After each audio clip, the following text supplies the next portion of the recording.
ഇന്നലെ ഫ്രൈഡേ അല്ലായിരുന്നോ? അപ്പോൾ ചിക്കുന് പിറ്റേന്ന് സാറ്റർഡേ ആയതുകൊണ്ട് സ്കൂളിൽ പോകണ്ടല്ലോ. അപ്പോൾ ഞങ്ങൾ ഫുഡൊക്കെ കഴിച്ച് രാത്രി ഞങ്ങൾ ചുമ്മാ ബീച്ചിലിരിക്കാൻ പോയത്. അപ്പോൾ അങ്ങനെ കുറച്ച് നേരം ഒരു 11:30 ഒക്കെ ആയപ്പോൾ ഞങ്ങൾ പോകാമെന്നും പറഞ്ഞ് ഇങ്ങനെ ഇറങ്ങിയപ്പോഴത്തേക്ക് ബീച്ചിൻ്റെ സൈഡിൽ തന്നെ കൊല്ലം ബീച്ചാണ് കേട്ടോ. അവിടെ ഇങ്ങനെ എന്താ പറയുക ഒരു സാധനം വിൽക്കുന്നുണ്ട്. അപ്പോൾ ആദ്യം ഞങ്ങൾ വിചാരിച്ച ഐസ്ക്രീം ആയിരിക്കുന്നു. അപ്പോൾ ജസ്റ്റ് പോയി നോക്കാമെന്ന് വിചാരിച്ചു. രാത്രിയല്ലേ, ചുമ്മാ രസമല്ലേ ഐസ്ക്രീം ആണെങ്കിൽ. അപ്പോൾ നോക്കിയപ്പോൾ വേറൊരു സംഭവം എന്താണെന്ന് വെച്ച് കഴിഞ്ഞാൽ നമ്മുടെ ഈ ബനാന കട്ട് ചെയ്തിടും, നമ്മുടെ പച്ചച്ചിങ്ങൻ പഴമില്ലേ അത് കട്ട് ചെയ്തിടും, അതിൻ്റെ അകത്തോട്ട് ചീസ് ഇടും.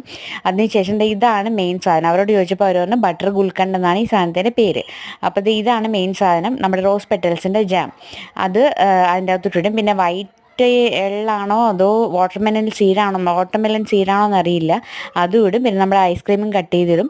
അത് നമ്മൾ നല്ലതുപോലെ മിക്സ് ചെയ്ത് കഴിക്കണം. പിന്നെ ഈ റോസ് പെറ്റൽസിൻ്റെ ടേസ്റ്റ് ചിലർക്ക് ഇഷ്ടപ്പെടില്ല, മീൻസ് ഒരു സ്മെല്ല് വേറൊരു സ്മെല്ലാണല്ലോ. പക്ഷേ എനിക്ക് ഇഷ്ടപ്പെട്ടു കേട്ടോ. പഴം ഇഷ്ടമുള്ളത് ചിക്കുവിന് വരെ ഇഷ്ടപ്പെട്ടു. 70 റുപ്പീസാണ് കേട്ടോ. പക്ഷേ സംഭവം കൊള്ളാം, കിടു